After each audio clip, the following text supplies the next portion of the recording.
अकोला जिल्ह्यातील पातूर तालुक्यातील kids paradise शाळेतील ही चिमुकली पोरं आपलं शहर प्लास्टिक मुक्त करण्यासाठी स्वतः कापडी पिशवी तयार करत आहेत। प्लास्टिक पिशव्यांच्या दैनंदिन जीवनात मोठ्या प्रमाणात वापर सुरू आहे आणि त्यामुळे मानवी आरोग्यावर व पर्यावरणावर मोठा विपरीत परिणाम होत आहे। प्लास्टिकच्या पिशवीत कचरा तसेच शिळे अन्न गटर अथवा नाल्यात टाकले जाते आणि त्यामुळे ठिकठिकाणी पाणी तुंबण्याच्या घटना घडतात। पदार्थ खराब होऊन दुर्गंधी पसरते, डासांची उत्पत्ती आणि डासांमुळे रोगाचा प्रादुर्भाव होतो। तर प्लास्टिक पिशव्या खाल्ल्याने अनेक मुक्या जनावरांना आपला जीव गमवावा लागतोय। हीच बाब या विद्यार्थ्यांना निराश करून गेली आणि चिमुकल्यांनी आपलं शहर प्लास्टिक मुक्त करण्याचा संकल्प घेतला।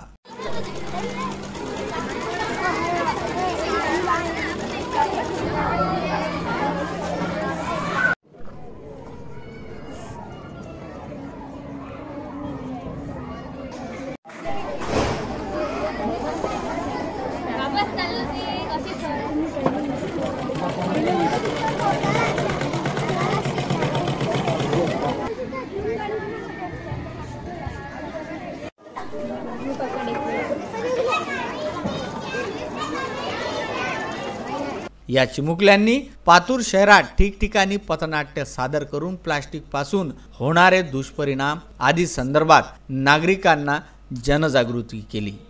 मंडळी, याला तर बुरगुंडा झाला। आता तुम्ही मी माहिती गोष्ट ऐका।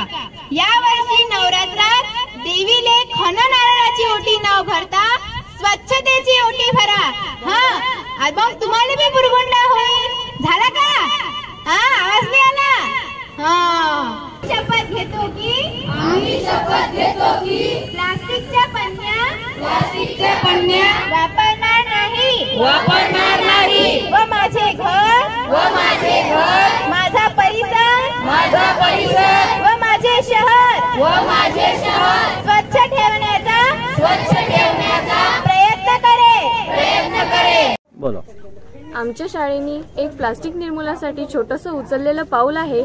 त्याला बऱ्याच जणांनी आम्हाला सहकार्य केलेलं आहे आणि या प्लास्टिक निर्मूलनासाठी आम्ही शाळेमध्ये विद्यार्थ्यांनी हाताने कॅरीबॅग शिवलेल्या होत्या, त्या कापडी कॅरीबॅग शिवल्या होत्या आणि त्या आम्ही ठिकठिकाणी जाऊन दुकानदारांना दिल्या आणि दुकानदारांचे याच्यामध्ये खूप मोठे आम्हाला सहकार्य लाभले। त्यांनी सुद्धा आम्हाला सांगितले की आम्ही आजपासून प्लास्टिकच्या पिशव्या वापरणार नाही आणि आम्ही दिलेल्या कापडी पिशव्या वापरतील। आणि आता आम्हाला असं वाटते आहे की खरंच हे पाऊल यशस्वीच ठरणार। तसेच महात्मा गांधींच्या जयंतीनिमित्त 2 ऑक्टोबर रोजी केंद्र सरकारद्वारे पर्यावरण संवर्धन संदर्भात जनजागृती करण्यात आली आहे। या चिमुकल्यांनी केलेली ही जनजागृती सरकारच्या या मोहिमेत खारीचा वाटा म्हणावा लागेल। प्लास्टिक मानवी जीवनाला खूप घातक आहे हे विद्यार्थ्यांना जाणीव व्हावी यासाठी आम्ही यावर्षी प्लास्टिक निर्मूलन अभियान हा उपक्रम हाती घेतला आहे। मागच्या वर्षीपासून आम्ही स्वच्छता दूत हा एक स्वच्छता अभियानाचा उपक्रम हाती घेतला होता। त्या अभियानाचा दुसरा टप्पा म्हणून यावर्षी आमचे विद्यार्थी पातूर शहर प्लास्टिक मुक्त शहर म्हणून असं काम करणार आहेत। यासाठी विद्यार्थ्यांनी स्वतः कापडी पिशव्या शिवल्या, त्याच्यावर स्वतः प्रिंटिंग केली आणि त्या कापडी पिशव्या येथील व्यापाऱ्यांना, येथील भाजी विक्रेत्यांना ना नफा ना तोटा तत्वावर आम्ही वितरित करणार आहोत। त्याचा पहिला टप्पा आज आम्ही या अभियानाला आजपासून आम्ही सुरुवात केलेली आहे। अकोल्यावरून विदर्भ न्यूज करिता हा वृत्तांत।